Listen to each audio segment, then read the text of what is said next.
Bienvenidos una vez más a tu canal, El Faro Informativo, el canal que te guía diariamente hasta las mejores y más variadas noticias del acontecer nacional. ¿Qué es lo que pasa cuando en un país las Fuerzas Armadas y los tribunales están controlados por quien gobierna y dejan de estar al servicio del pueblo? ¿Quién se encarga de hacer público los delitos en que incurren quienes se encuentran en el poder y hacen uso de él para hacer lo que les plazca sin que nadie los juzgue o los detenga? Bueno, en estos casos son los periodistas quienes en su labor diaria logran ir armando las tramas y artimañas que utilizan estos delincuentes y dictadores de cuello blanco para llevar a cabo sus fechorías. Este es el caso de Venezuela, donde los periodistas son el único medio que permite a los venezolanos mantenerse informados. Y hoy, gracias a una nueva investigación realizada por el diario Nuevo Herald, conoceremos cómo es que los cómplices y familiares de Maduro están saqueando el oro venezolano. Información fresca y actualizada sobre esta trama de la que ya se ha hablado bastante, pero que no deja de generar impresión por las formas tan astutas y variadas en las que se ingenia el régimen para defalcar el país. Ojalá que esta astucia la utilizaran para sacar el país adelante, pero ya sabemos cuáles son los verdaderos intereses de estos socialistas. Quédate con nosotros hasta el final para que escuches todo el desarrollo de estas y otras noticias.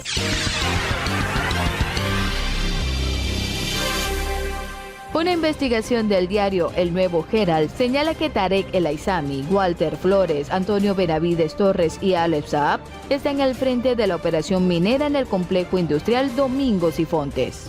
El oro venezolano está siendo saqueado a manos llenas por un consorcio controlado por Nicolás Maduro y hombres claves de su régimen. Este grupo contrabandea cientos de millones de dólares del metal precioso y entregan solo una minúscula porción a las arcas del Estado.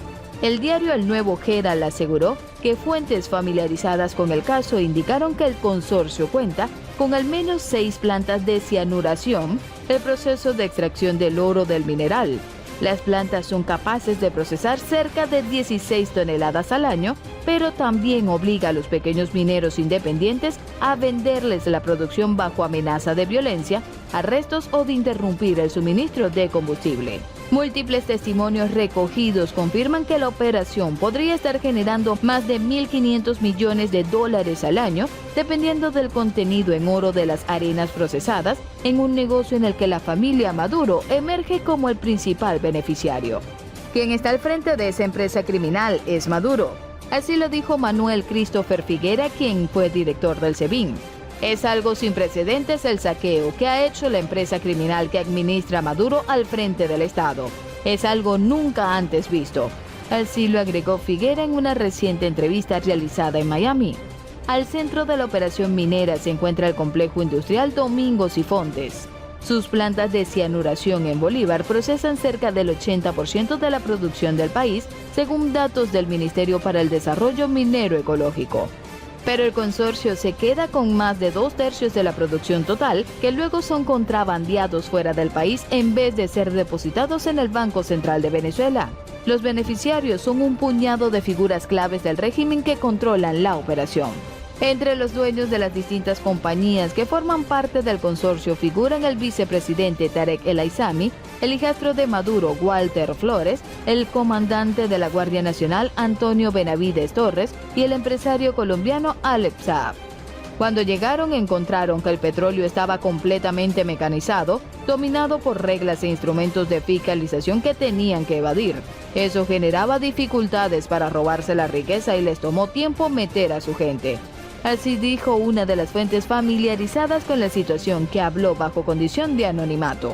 Con el oro es distinto porque el oro no tiene fiscalización. Si el complejo procesa 1.000 kilos de oro, nadie las fiscaliza y ellos se reparten el botín, agregó.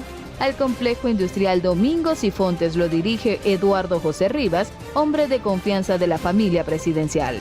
Cada una de las empresas que lo conforman, Inversiones RPL, Invertrade, Corporación Petroglobal, MIPRE, Inversiones Glenduar e Inversiones Oriente, son controladas por altas figuras del régimen que reciben distintas porciones en el negocio y se han convertido en los beneficiarios directores de las operaciones de la explotación del oro. Documentos obtenidos por el Nuevo Herald muestran que el Aizami, sancionado por narcotráfico por el gobierno de Estados Unidos, es uno de los dueños de Inversiones Glenduart. El también sancionado Benavides Torres tiene participación en Invertrade, mientras que los hijos de Cilia Flores, Walter y Joser tienen su tajada en Mipre. Según estudios de la zona, cada tonelada extraída tiene un contenido mínimo de 5 gramos de oro, llegando hasta un máximo de 20. El consorcio adelanta que la construcción de nuevas y mayores plantas de cianuración con expectativas de duplicar su capacidad de producción. Y hablando de las sanciones, en la comunidad internacional, los bancos y las empresas comienzan a tomar medidas indiscriminadas contra todo lo que provenga de Venezuela, afectando así a justos y a pecadores. En la segunda semana de septiembre, clientes venezolanos del Amerant Bank, una pequeña entidad con oficinas en Florida, Nueva York y Texas, comenzaron a recibir una advertencia sobre el inmediato cierre de sus cuentas en el caso de que sean funcionarios actuales o hayan sido miembros del gobierno de Nicolás Maduro. Según esta notificación, el banco se vio obligado a tomar esta decisión en virtud de la orden ejecutiva 13.884 firmada por el presidente estadounidense Donald Trump el 5 de agosto. Este decreto básicamente bloquea todos los bienes y activos de la administración de Maduro, cuya legitimidad no es reconocida por Estados Unidos y otros 54 países. Pero la parte más polémica de dicha sanción no tiene nada que ver con el congelamiento de los saberes, sino con la amenaza de una medida similar a las personas y entidades que hayan asistido, promovido o provisto apoyo financiero, material o tecnológico, o bienes y servicios en respaldo a cualquier persona, incluida en la lista emitida por el Departamento del Tesoro. En la lista, que ya incluía más de 160 nombres de particulares, empresas y naves, se amplió hasta niveles nunca antes vistos con la emisión de una nueva sanción que, salvo mejor interpretación, abarca a todos los militantes activos con los grados de coronel, capitán de navío y superiores, todos los funcionarios en actividad con cargos de viceministro o superior, todos los miembros de la Asamblea Nacional Constituyente, también a todos los familiares directos de los militares, los funcionarios y los constituyentistas, así como a aquellas personas que hagan transacciones o negocien con el Ejecutivo venezolano. La medida tiene una dimensión tal que resulta muy difícil de manejar, especialmente para el sector privado que hasta el momento estaba acostumbrado a tomar sus decisiones sobre la base de listados concretos de personas con nombres y apellidos, empresas con registros específicos, naves debidamente permisadas. Entramos en la era de lo que Moisés Rendón, analista para el caso Venezuela del Centro de Estudios Estratégicos Internacionales, ha llamado sanciones generales, es decir, medidas destinadas a afectar a sectores completos del país con la intención manifiesta de obligar a Maduro y a su entorno a retornar al esquema democrático.